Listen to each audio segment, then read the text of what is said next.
ಇದು ತುಂಬ ಸುಟ್ಟಿರೋ ಥರ ಬರ್ತಾಯಿತ್ತು ನನಗೆ.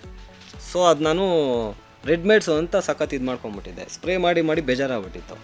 ಆಮೇಲೆ ಇದೊಂದು ಲೀಫ್ ಈ ಥರ ಕಟ್ ಮಾಡಿಕೊಂಡು ಅಣ್ಣ ಕೈಯಲ್ಲಿ ಕಳಿಸಿದ್ರೆ, ಯಾರೋ ಕಿರಣ್ ಅನ್ನೋರು ಮೆಡಿಸನ್ ಹತ್ರ ಕಳಿಸ್ದೆ ನಾನು, ಈ ಥರ ಹಿಂಗೆ ಆಗ್ಬಿಟ್ಟಿದೆ ಪ್ರಾಬ್ಲಮ್ ಅಂತ.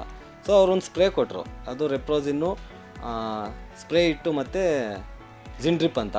ಸೊ ಅದು ಸ್ಪ್ರೇ ಮಾಡಿದ್ಮೇಲೆ ನನಗೆ ಮಾಮೂಲಿ ನಂದು ಆ್ಯಸ್ ಇಟ್ ಈಸ್ ಹೆಂಗಿತ್ತೋ ಗ್ರೀನಿಶು, ಈ ಡೌನಲ್ಲೆಲ್ಲ ಮಾಮೂಲಿ ಅದು ಹಂಗೆ ಇರುತ್ತೆ, ಅದೇ ಹೋಗುತ್ತೆ, ಸರಿ ಹೋಗುತ್ತೆ ಅಂತ, ಬಿದ್ದೋಗುತ್ತೆ ಅಂತದು.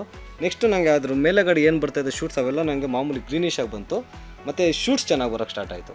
ಸೊ 3 ಪ್ರಾಡಕ್ಟಿಂದ ಬಿಟ್ಟಿದ್ದಕ್ಕೆ ನಂಗೆ ಬೆನಿಫಿಟ್ ಆಯಿತು. ನಂದು ತೋಟ ಸ್ವಲ್ಪ ಅರ್ಧ ಈ ಥರ ಆಗಿತ್ತು, ಅದು ಬಿಟ್ಟ ಮೇಲೆ ಆ 3 ಪ್ರಾಡಕ್ಟ್ ಸ್ಪ್ರೇ ಮಾಡಿದ್ಮೇಲೆ ನನಗೆ ಸ್ವಲ್ಪ ಎಲ್ಲ ಫ್ರೆಶ್ ಆಗೋಕ್ಕೆ ಸ್ಟಾರ್ಟ್ ಆಯಿತು.